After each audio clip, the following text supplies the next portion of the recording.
What's up, Thrashers, and welcome back once again to the Thrash Maniac 99 YouTube channel.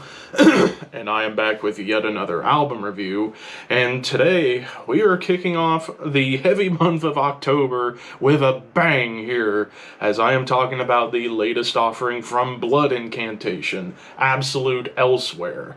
This comes out on October 4th, this time on Century Media Records, and this is the band's third studio full-length overall, and, well, Blood Incantation, they've had a lot of buzz over the past 8 years ever since their debut album Starspawn, which was considered, like, one of the best, like, modern, old-school-sounding death metal albums. Then it's been 5 years since their last studio full-length, Hidden History of the Human Race, which was a big masterwork of modern, old-school-sounding death metal that started to really explore a little bit within their songwriting in terms of, like, adding some prog and some psychedelic influences. And then, yeah, the past couple years have been an interesting time for Blood Incantation. Like, they did the ambient Time Wave Zero EP in 2022, which a lot of the diehard death metal fans did not like that EP, but for those who love music, thought that it was a really cool EP to listen to if you were in the mood to listen to cosmic ambient music. And then around this time a year ago was their Luminescent Bridge EP, which was just 2 tracks that perhaps kind of signaled where they were going to go on this album, which was kind of an amalgamation of everything Blood Incantation is all about. And of course, yeah, Blood Incantation from Colorado, and yeah, this is just some awesome death metal across the board. So going into this album, when I saw that it was technically just 2 songs, The Stargate and The Message, and they were both over 20 minutes long, I'm like, we're in for probably a lot more of the proggy stuff within Blood Incantation's repertoire. But then it turned into basically those tracks, but separated into 3 movements. So technically it's 6 individual tracks, even though technically it's still just 2 songs, each of them split into 3 different movements. And we kick things off with The Stargate, Tablet 1, and I was actually watching the music video while listening to this song, and Tablet 1 starts off immediately with, like, an eerie, clean melody into fantastic drums. Like, of course, when it comes down to Blood Incantation, the musicianship is just off the charts insane. Then it gets into, like, nasty angular riffs and blast beats that remind me of probably their biggest influence, Time Ghoul. And you know me, I'm a huge fan of Time Ghoul, and I wish they could have existed a little bit longer.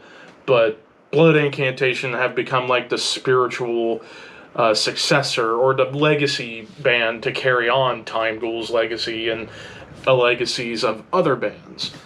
Then you get these, like, little squeals, and then you get into this, like, big double time stomp, but with tremolo riffs that feel like yet another big influence on them, Morbid Angel. And there are plenty of Morbid Angel riffs across the board, not only on this album, but everywhere in Blood Incantation's musical arsenal. Then I like how the mood shifts after that big double time tremolo moment, shifts into, like, psychedelic / prog. Like, it gets into these clean guitars and triplet rhythms that made me think of, like, either Tangerine Dream or Pink Floyd. It's just very odd, but it was really cool to hear. And then it gets into this, like, synth solo that shows up, and it kind of reminded me of Dream Theater, like, particularly something Jordan Rudess would have done on, like, say, Metropolis Part 2. Like, this cool, like, synth solo. Then you get into a really cool melodic lead, and of course, lead work across the board. Morris, he's a shred and melodic master when it comes down to solos. And of course, I knew that, especially when listening to Obliquity of the Ecliptic off of Luminescent Bridge last year, hearing how wonderfully crafted that solo was. And it was a long lead, but it was fantastic. But then it goes back to death metal with triplet chugs and D beats, big shred, and then just downright evil riffs and chuggy grooves with epic melodies to close out Tablet 1. Then it goes into Stargate Tablet 2, which is the lone instrumental movement of the entire album. And it's largely synths. Like, it's all about the synths adding that, like, sci-fi cosmic feeling to it, even like space audio transmitters. And it's moody yet relaxing at the same time. And then it does turn a little bit folky with the acoustic guitars, and the Mellotron kind of reminded me of like Opeth, like off of Watershed in particular, where Mellotrons became more common, as well as the acoustics playing along with the Mellotron. The drums and the bass guitars do help build up tension, and then you get some like clean licks that again kind of bring back a Dream Theater vibe, and then it ends with this big heavy breakdown with chaotic dive bombs, and it leads perfectly into Stargate Tablet 3, which starts off with these like heavy atonal riffs that immediately made me think of Immolation. And of course, there's always been little moments of Immolation across Blood Incantation's career. And its off time, it even turns doomy. And then you get into these evil melodies and blasts and riffs to bring back the Time Ghoul feel. Low, clean chants with the Mellotron and just wild drums like Isaac Falk. Unbelievable drummer. Like, he is just playing his ass off across the board. Then it gets into this acoustic melody for a bit. Then you get these like stop and go blasts and rapid chugs like open string chugs, Dirk Verburen blast beats, Morbid Angel breakdown, and then a harmonized melody that made me think of Latter Era Death. And Latter Era Death is another, I think, big key component on Blood Incantation. Tribal beats with like Middle Eastern folk. Then it gets into these like low, clean vocals with blast beats and, dare I say, like thrash metal riffs. Like, it gets a little bit more onto the thrash end of the scale. Dive bomb, shred, then almost black metal tremolos, because they've sounded a little more on the high end than the low end. Like, again, to tell a death metal tremolo from a black metal tremolo, if it sounds lower, it's death metal. If it sounds higher, it's black metal, and it kind of goes into black metal for a moment. Then breakdown that I immediately thought of being like Monstrosity. And then a tapping lead, and I love how it ends, like the Stargate ends with this like thing with the music going into reverse and fading out. Now we get into the Message, Tablet 1, this melodic riff progression. One could argue it kind of sounds like Deftones a little bit, like it has like a Deftones kind of mood to it and melody behind it. Then it gets into blasts, but with clean guitars, and it's done in a double time rhythm. And then the intensity returns with more of those like classic Morbid Angel nods with the riffs. And then I love how the progressions just descend into absolute madness. And once again, you get these like tasty melodic leads, but with low chants.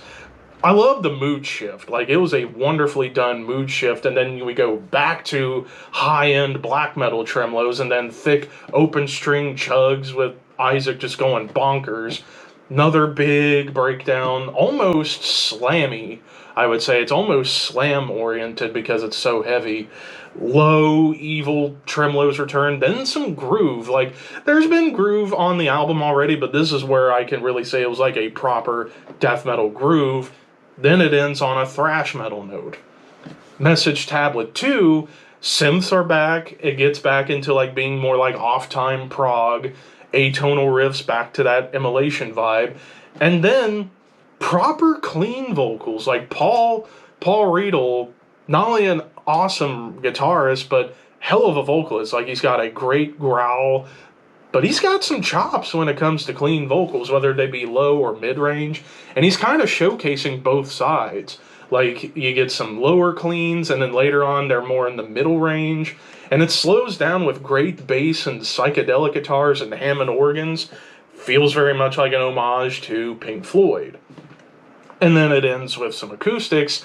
And it leads wonderfully into the closer, The Message Tablet 3, where it's double time, but the riffs again bring back that late era death vibe.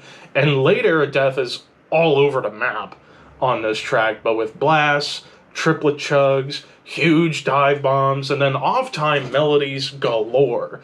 Then it goes back to being folky and tribal.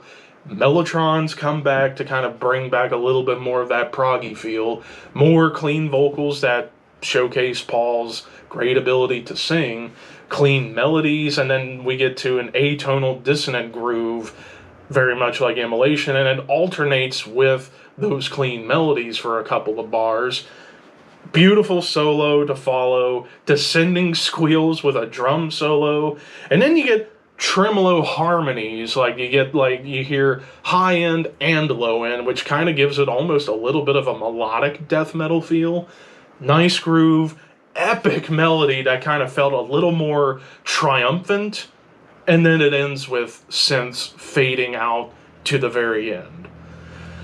Now, of course, the production done by Arthur Risk, which you'll never hear me complain about Arthur Risk's production. The guy is just a master at making things sound natural, but heavy yet polished, and it's awesome. Like, his production fits very well with what Blood Incantation's doing now. In fact, he produced the Luminescent Bridge EP last year, so it felt natural to go back to him for this album.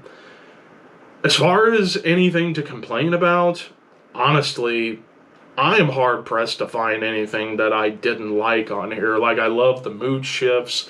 I love the progressions on here, the different influences they were pulling from their classic death metal roots of Morbid Angel, Time Ghoul, Immolation, Death, maybe even a little bit of Gore Guts with that wild bass, but also like their psychedelic and prog influences like Tangerine Dream and Dream Theater and Pink Floyd and maybe even Opeth coming along, and it just fits like a custom-made glove. Honestly, this might be another top contender for Album of the Year.